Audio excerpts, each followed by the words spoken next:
ये बात है सन 2011 की, जब इंडिया और इंग्लैंड के बीच में टेस्ट मैच चल रहा था, जिसकी दूसरी पारी में इयान बेल 137 रन बनाकर क्रीज पर मजबूती से टिके हुए थे। इतने में ईशांत के एक बॉल को मॉर्गन ने बाउंड्री की तरफ भेज दिया। इयान बेल को लगा कि वो बाउंड्री हो चुकी है और इसी वजह से वो क्रीज में वापस लौटे नहीं। जब बॉल वापस आई तो एक इंडियन खिलाड़ी ने उन्हें रन आउट कर दिया और थर्ड अंपायर ने भी माना कि ये रन आउट है, लेकिन फिर भी तब कप्तानी कर रहे MS धोनी ने अपने रन आउट की अपील को वापस ले लिया और इयान बेल वापस से क्रीज पर आए और अपनी बैटिंग की। गाइस, MSD की स्पिरिट को देखते हुए ICC ने 2020 में MSD को ICC cricket of the spirit award से नवाजा। गाइस, कल इंडिया ने इंग्लैंड के खिलाफ इंग्लैंड की सरजमीन पर लॉर्ड्स के मैदान में ऐतिहासिक जीत दर्ज की, लेकिन इस मैच का क्लाइमैक्स क्या था?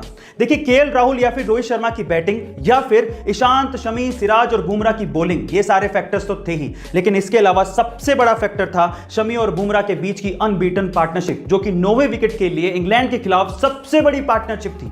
दोनों ने मिलकर 89 रन जोड़े और एक भी विकेट गवाया नहीं।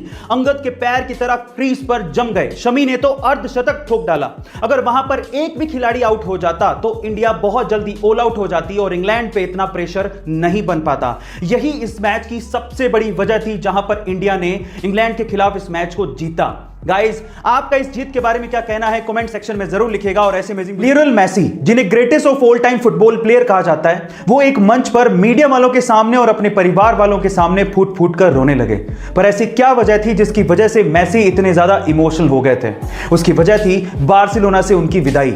जब वो 13 साल के थे तब उन्होंने बार्सिलोना क्लब को ज्वाइन किया था और तब से लेकर अब तक लगातार 21 सालों तक वो सिर्फ और सिर्फ बार्सिलोना के लिए खेले और किसी भी और क्लब को कभी भी ज्वाइन तक नहीं किया। उन्हें बहुत बड़े बड़े ऑफर आए, लेकिन उन्होंने बार्सिलोना क्लब को कभी भी नहीं छोड़ा। लेकिन अब बार्सिलोना क्लब की हालत बहुत ज्यादा खराब है, वो कर्जे में डूबा हुआ है और इसी वजह से वो मेसी जैसे बड़े प्लेयर का खर्चा नहीं उठा सकता। मेसी इसके लिए 50% फीस पर भी काम करने को तैयार थे, लेकिन बहुत से ऐसे नियम हैं जिसकी वजह से ऐसा कर पाना बहुत ज्यादा मुश्किल था। यही वजह थी सेपरेशन की। गाइस, आपका इसके बारे में क्या ख्याल है कमेंट सेक्शन में जरूर लिखिएगा। अगर आपको अपने बिजनेस को अच्छे से एस्टैब्लिश करना है और उससे 6 फिगर तक कमाना है तो आपको 3 ईयर रूल को ध्यान से सुनना चाहिए।